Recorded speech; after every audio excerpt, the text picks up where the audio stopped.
Veracidade de hoje vai mostrar que o DF é rural. Brasília é uma das poucas capitais do país com uma área rural com alta produtividade que gera emprego e renda e garante a segurança alimentar da população. Nós vamos conhecer agricultores e pecuaristas, ouvir o que o governo e os especialistas dizem sobre o agronegócio e mostrar as iniciativas do Legislativo para o setor. Agricultura orgânica, mais saúde para o consumidor e para o produtor rural. No DF, boa parte da produção é cultivada em áreas urbanas. Produtos da agricultura familiar enriquecem o cardápio da merenda escolar. A região de Braslândia se destaca pela produção de frutas e pela tradicional festa do morango. Agora no Veracidade.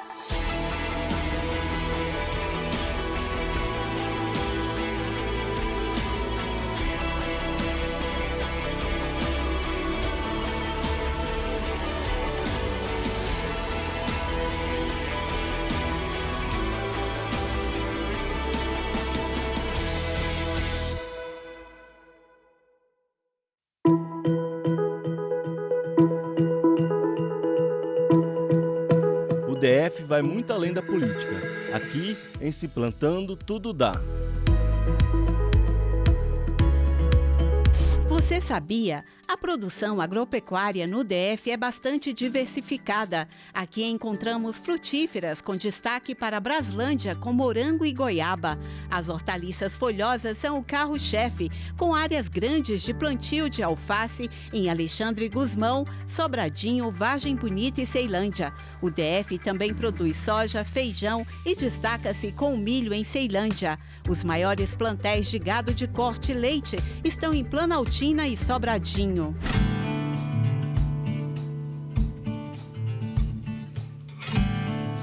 16 mil propriedades rurais são cadastradas na Emater, empresa de assistência ao produtor rural. A produção agrícola do Distrito Federal ela é muito diversa, muito diversificada. Então nós temos desde a produção de grãos, né, de sementes para grãos, milho, soja, feijão, trigo. Trigo tem dado assim tem tido um crescimento muito grande aqui no Distrito Federal. Já falei feijão, mas nós temos aveia também, amendoim também que entra. Então assim, uma diversidade de grãos grande aqui também. Nós somos campeões em produtividade. O uso de tecnologias aqui é muito grande. 70% do nosso retângulozinho é área rural. Então nós temos aí uma diversidade grande de produção, porque Brasília consome tudo. Então são oportunidades de produção. Como está tudo muito longe, né, Brasília se especializou em produzir tudo. No DF são cerca de 23 mil produtores. 43% desse total são de produtores familiares. 251 são orgânicos. As hortaliças ocupam 22% de toda a produção agrícola e geram cerca de 30 mil empregos diretos e indiretos. A busca por qualidade de vida e alimentação saudável, tanto para o agricultor como para o consumidor, é o que impulsiona a agricultura orgânica.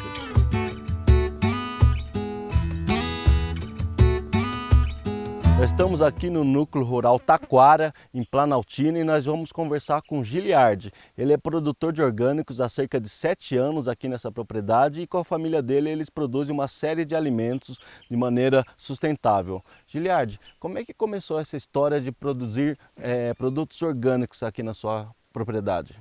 A gente plantava convencional, né? Aí devido à nossa saúde, minha mãe começou com os projetos e chamou a gente. A olhos nus a gente pensava que era impossível, né? Plantar orgânico no meio onde tem muito inseto, muitas doenças, só que graças a Deus a gente foi aderindo nas práticas, né? E graças a Deus hoje a gente está aí já há 7 anos já nessa prática de orgânico já. quais são as vantagens, né, da produção orgânica para você como produtor e também para o consumidor? Quais são as vantagens que a produção orgânica traz? Hoje, principalmente, primeiramente, a saúde da gente, né? Que a gente mexe com um pouco defensivo e também o que a gente mexe é só com as coisas permitidas pelo mapa, né? Na verdade, então a gente, além de a gente ter a saúde para a gente leva a saúde para o consumidor final também, aonde a gente leva as folhosas, verduras, legumes, frutas, a partir de tudo daqui. Além dos seus produtos, você comercializa em feiras. Como é que funciona essa coleta e essa venda nas feiras aqui no DF? A gente tem uns grupos, né, de produtores orgânicos, onde a gente se comunica, cada um expõe seus produtos nesse grupo e a gente fala, por exemplo, eu quero 10 caixinhas de morango. Aí eles falam, Giliardi, eu quero 50 maços de couve. E a gente se reúne no sábado pela madrugada, no multifeira de frente ao Ceasa. Então a gente faz essa troca, eu vendo meu produto para eles vendem o meu, todos com selo, cada um identificado com cada produção e a gente sai para as suas feiras. Lá eu entrego pelo atacado e faço a venda pelo varejo. Pensa em voltar ao cultivo convencional ou vai ficar só com orgânicos? A gente até pensou uma época, né, que depois passou a pandemia, que o pessoal, eles gostaram muito do orgânico, então abraçou essa causa, então a gente estava plantando bastante, aí só que como todo mundo deu assim uma apertada no financeiro, eles aderiram mais um pouco da prática convencional. A gente deu assim uma queda no financeiro, a gente até pensou de voltar para o convencional. Certo. Mas aí, graças a Deus, a gente continuou, né? A gente não pensou primeiro na gente, na saúde da gente, né? E estamos aí nessa guerra ainda, né? Graças a Deus. Mas é em questão de mão de obra que pega, né? Os plantios baixou bastante. Mas está valendo a pena, então? Tá, graças a Deus, dá para nós viver tranquilo. Na Ceasa, a autossuficiência da capital faz com que sempre haja produtos frescos à disposição e por um preço acessível. Nós estamos aqui na Ceasa, que é a Central de Abastecimento do DF, e vamos conversar com o presidente da Ceasa, Bruno Sena. Bruno, muito obrigada por gravar com a gente. Obrigado, Cris. Agradecer à TV Câmara Distrital por estar aqui visitando a nossa Ceasa. Qual é o balanço, né, que o senhor faz hoje do cenário de produção e comercialização aqui na Ceasa? Bom, está todo vapor aqui a comercialização, né? A Ceasa é o braço comercial aqui dos produtores, né? Hoje nós estamos aqui com 172 empresas, 600 produtores trabalhando todos os dias e os números têm superado o ano de 2022. Todos os meses nós estamos superando, vendendo entre 27 mil toneladas a 33 mil toneladas mês. E boa parte dessa produção de toneladas aqui, 27 mil toneladas, é daqui do Distrito Federal? Sim, é Distrito Federal, basicamente o Distrito Federal e a RID também tem competido aí na produção aqui dentro. E hoje, como funciona a Ceasa no seu dia a dia? Bom, a Ceasa funciona de segunda a sábado, né? A gente só fecha no domingo, mas basicamente os dias de maior movimento aqui são segunda-feira e quinta-feira, que são os dias do atacadão, né? Hoje está terminando uma feira aqui que começou 4h30 da manhã, e o sábado é a nossa feira mais turística aqui, que é o Varejão, né? De A a Z, a Embrapa Cerrados desenvolve uma série de pesquisas e tecnologias. Brasília leva vantagem porque está no coração do Cerrado. Um dos campos de atuação são as plantas frutíferas, como a pitaia, o maracujá e o açaí.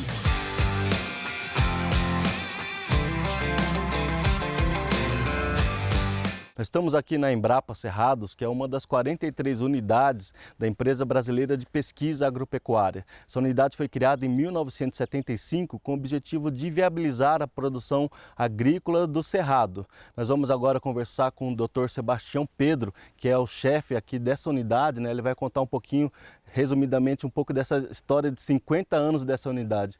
Doutor, qual que é a atuação da Embrapa Cerrados, especialmente aqui no Distrito Federal?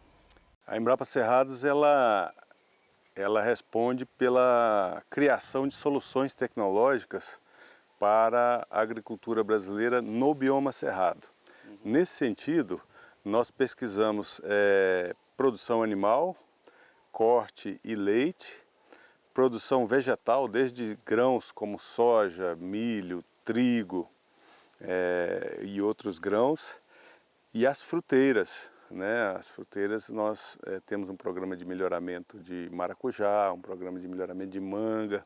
Agora estamos trabalhando com açaí muito fortemente. Quais são as principais inovações, principais pesquisas e desenvolvimento de tecnologias que a Embrapa Cerrados está envolvida no momento? Então, dentro desses 3 eixos, da produção animal, da produção vegetal e dos recursos naturais, hoje, dentro da produção animal, nós estamos com foco na produção de carne de Nelore, uma carne mais macia e precoce. Na parte de produção leiteira, nós estamos desenvolvendo a produção de leite a pasto para as condições do bioma cerrado. Na produção vegetal, nós estamos nos grãos desenvolvendo, continuando, né, o desenvolvimento do programa de melhoramento de soja para a região norte do Brasil, que a base é aqui. Temos um programa muito agressivo de trigo, tropicalização do trigo, que hoje é muito importante, né? Nós estamos na parte de fruteiras desenvolvendo pitaia, maracujá, o açaí, que é uma linha forte hoje aqui da Embrapa Cerrados. Na Vargem Bonita, no Parkway, a irrigação com os aspersores é fundamental para aumentar a produtividade das hortaliças. As comunidades rurais recebem assistência da Frente Parlamentar, criada especialmente para apoiar o setor. A Frente do Desenvolvimento Rural tem como presidente o deputado Roosevelt, que destinou recursos de emenda parlamentar para obras no canal de irrigação de Vargem Bonita. Quais são os desafios e problemas que a Frente Parlamentar identificou e o que a CLDF pode fazer para apoiar e fortalecer o setor? Os desafios são grandes. O primeiro deles é a questão da regularização fundiária. O DF ainda vive um conflito muito grande, o nosso produtor rural ainda não tem a titulação, e a titulação é muito importante, porque com essa escritura ele vai conseguir ter crédito mais barato, para poder produzir com melhor qualidade, com preço mais acessível e fortalecer nesse sistema tão importante que, principalmente no DF, é a agricultura familiar. E Vargem Bonita é uma área tradicional de produção de hortaliças aqui no Distrito Federal, e o senhor é um apoiador de projetos importantes aqui, entre eles o que modifica o sistema de irrigação. O senhor pode dizer para a gente qual é o papel desse novo canal de irrigação aqui para apoiar os produtores? Com o canal de irrigação, que é um canal de PVC, a quantidade de água vai chegar no seu objetivo, que é o produtor rural, e a gente vai conservar a água nos mananciais para que nas épocas de seca a gente não deixe de assistir os nossos produtores rurais. Ou seja, a gente está trabalhando a questão ambiental, né, economizando água e também garantindo a água que é tão importante para a nossa produção agrícola, né? No próximo bloco, a força dos grãos e da pecuária no Distrito Federal.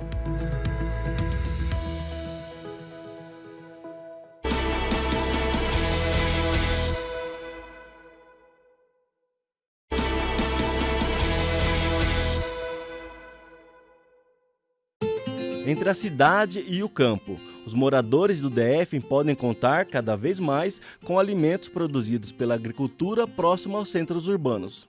Nós vamos falar agora com a Aline da Nóbrega, que é pesquisadora aqui do IPDF e vai apresentar para a gente os resultados de um estudo sobre a agricultura urbana e periurbana aqui do Distrito Federal. Ela vai contar para a gente os resultados desse estudo. Primeiro, o que significa esses conceitos de agricultura urbana, periurbana e também agricultura rural, e quais foram os principais achados desse levantamento que vocês fizeram? Então, Alexandre, esse estudo ele buscou avaliar se o Distrito Federal, né, assim como outras cidades brasileiras e também em outros lugares do mundo, né, teriam esse modelo de agricultura urbana, periurbana, porque a rural a gente já sabe que o DF tem cerca de 70% do nosso território é rural. Mas e essa agricultura urbana e periurbana, que é a agricultura urbana inserida dentro do tecido urbano, né, da mancha urbana da cidade, e a agricultura periurbana, aquela agricultura que a gente encontra nas franjas da cidade, em proximidade ali entre o rural e o urbano, né? Então essa pesquisa ela buscou tentar entender como isso acontece no Distrito Federal. Então a gente conseguiu por meio de técnicas de geoprocessamento, sensoriamento remoto e também por meio de uma emenda parlamentar, inclusive do deputado Fábio Félix, a gente conseguiu fazer a contratação de bolsistas especialistas na área de agriculturas urbanas e periurbanas para que a gente pudesse realizar esse estudo aqui no Distrito Federal. E a gente conseguiu verificar, né, cerca de 6.015 pontos de cultivo, né, de canteiros de produção, tanto em áreas urbanas como em áreas periurbanas. E desses 6.500 pontos, cerca de 1.200 estavam inseridos em áreas urbanas. E o interessante foi que, mesmo com todo esse crescimento e essa expansão e esses processos de regularização no Distrito Federal, a gente ainda conseguiu encontrar bastante agricultura, por exemplo, na região de Vicente Pires, que tem um histórico de colônia agrícola, né, no DF, que era uma área que seria para produção, para abastecimento da região. E hoje em dia ela foi totalmente ocupada, né? Toda essa área foi ocupada por parcelamentos e condomínios, mas ainda existem propriedades ali que resistem e continuam sua produção. O Programa Nacional de Alimentação Escolar vai destinar em torno de 24 milhões de reais para a compra de frutas e hortaliças convencionais e cerca de 3 milhões para a compra de frutas e hortaliças orgânicas da agricultura familiar do DF. 600 agricultores serão beneficiados e cerca de 480 mil estudantes serão atendidos em mais de 600 escolas do DF.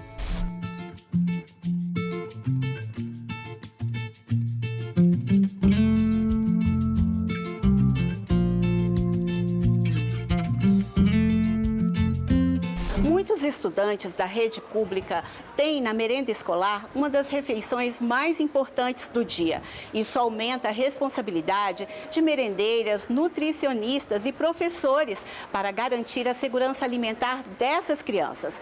Em agosto, uma delegação estrangeira visitou escolas do DF para conhecer o Programa Nacional de Merenda Escolar. E nós estamos aqui no Centro de Ensino Fundamental número 2 do Guará para saber como esses alimentos da agricultura familiar são utilizados na merenda. Edileuza é a diretora da escola. Edileuza, como funciona aqui a utilização desses alimentos no cardápio, no dia a dia da escola? Nós recebemos semanalmente os alimentos da agricultura familiar e eles são preparados todos os dias, né? As verduras, as frutas, como alimentação importante no dia a dia dos meninos.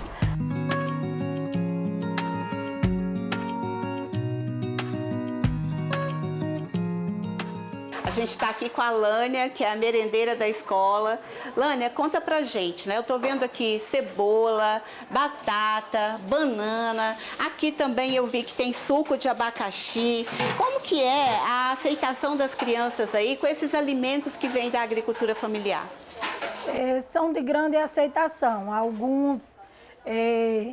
Algumas pessoas, por não terem em casa, então aqui para eles tudo é novidade, eles amam. Qual é o cardápio preferido das crianças? São dois, a galinhada, né? E o outro que eles gostam é estrogonofe com arroz. Aí a gente faz estrogonofe com arroz e fazemos também a couve-flor.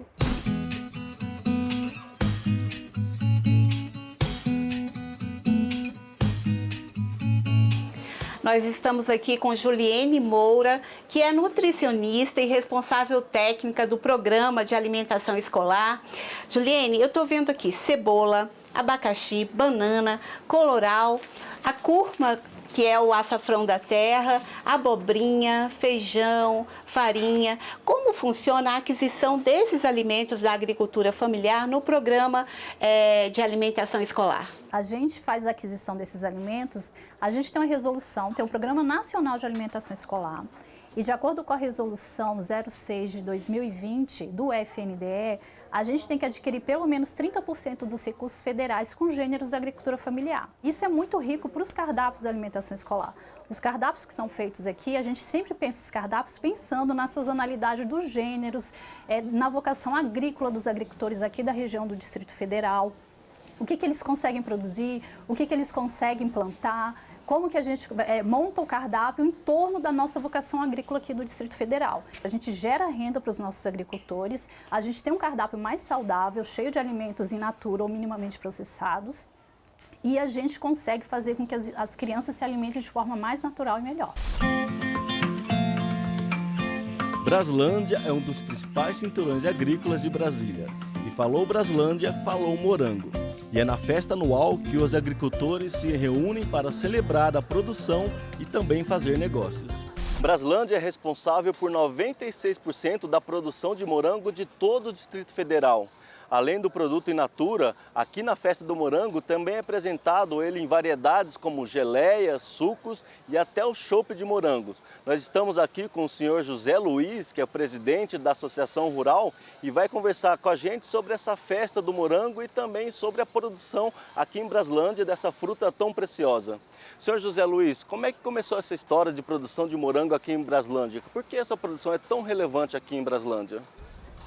Os primeiros japoneses que migraram aqui na região de Braslândia estavam tentando vários outros tipos de produtos, principalmente hortaliças e frutas e verduras, né? No início da década de 80, vieram alguns produtores, fizeram uma experiência aqui com os morangos, vindo variedade lá de São Paulo, né?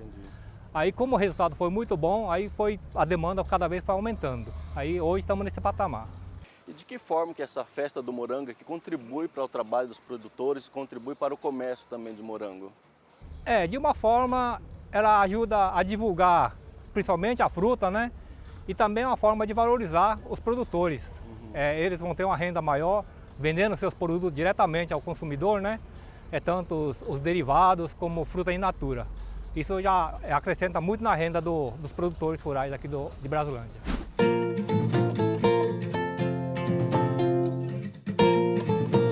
Em torno de 2 bilhões de reais são comercializados ao ano aqui na Ceasa. 600 produtores comercializam aqui e 16 mil pessoas frequentam a feira. Nós estamos aqui com o deputado Iolando, que é vice-líder do governo na Câmara Legislativa e autor do projeto de lei que cria a política distrital de fomento e incentivo às feiras livres de produtos orgânicos no DF. Deputado, o senhor possui um forte vínculo com Braslândia, que é uma área importante de produção no DF. Quais são as demandas, reivindicações dos produtores rurais que chegam até o senhor para melhorar a produção local? Então, Elis, para nós é muito importante essa participação direta com a Ceasa. Braslândia é muito importante para a produção agrícola do Distrito Federal. Eu nasci lá, moro lá até hoje, tenho minha base lá política, mas também tenho uma tradição lá dentro. A responsabilidade de Braslândia é muito grande. Temos a produção de morango, temos a produção de goiaba, temos a produção de tomate, que é recordista. Também vem uma grande quantidade de produtos dessa natureza da região de Braslândia. E a gente tem trabalhado dioturnamente para que isso melhore, para que o produtor também seja atendido nas suas demandas. Como vice-líder do governo na CLDF, que iniciativas e projetos estão sendo implementados para o desenvolvimento do setor agropecuário? Então, nós temos trabalhado, por exemplo, na região de Braslândia. O governo tem, através das nossas lutas, da nossa conquista constantemente, o governo tem asfaltado muitas regiões rurais. A 220, um total de 26 milhões foi aplicado pelo governo. Conseguimos agora asfaltar, estamos no início das obras da DF-180, que é uma DF muito importante da região do INCRA 8 e INCRA 9, que é uma das maiores vias de escoamento de produtos agrícolas, que estava há mais de 40 anos sem revitalização daquela área asfáltica, e nós agora estamos revitalizando aquela região. O DF é campeão em produtividade. As médias na produção de grãos são bem maiores que as médias nacionais. Em primeiro lugar, que pouca gente sabe, é que na produção de grãos, principalmente soja, milho e trigo, tem impacto significativo, principalmente porque mais de 40% a 50% da sua produção é de semente, que vai para o Estado, maior produtor desses grãos. anos. E, no que diz respeito à produção dos grandes produtores, está muito bem situada, aplicando a melhor tecnologia.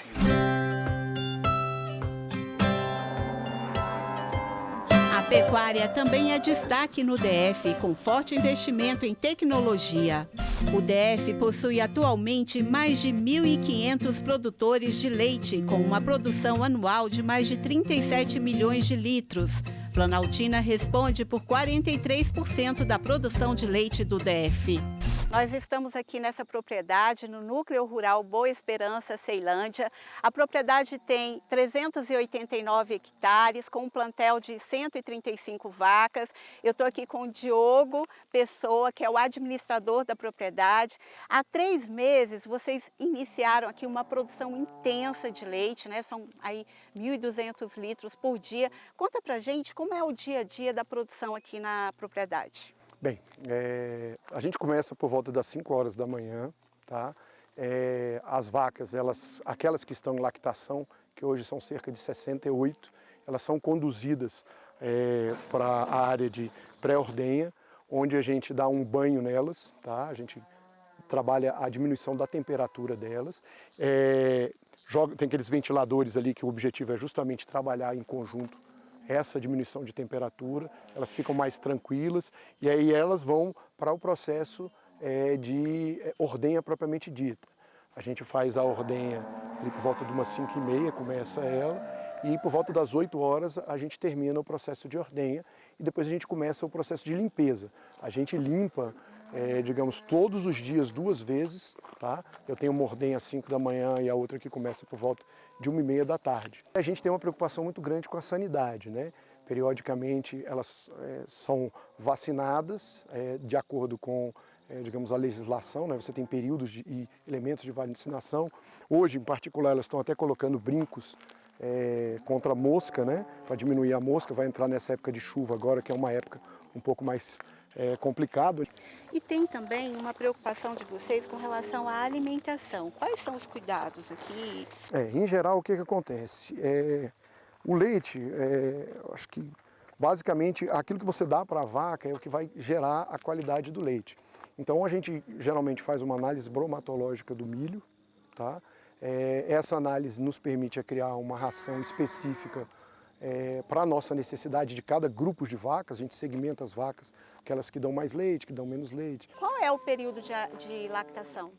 Bem, geralmente a lactação varia de 7 a 9 meses, né, dependendo de cada vaca. Os controles de qualidade do leite são o essencial para você garantir que o leite chegue à mesa do consumidor de uma forma, vamos dizer assim, apropriada.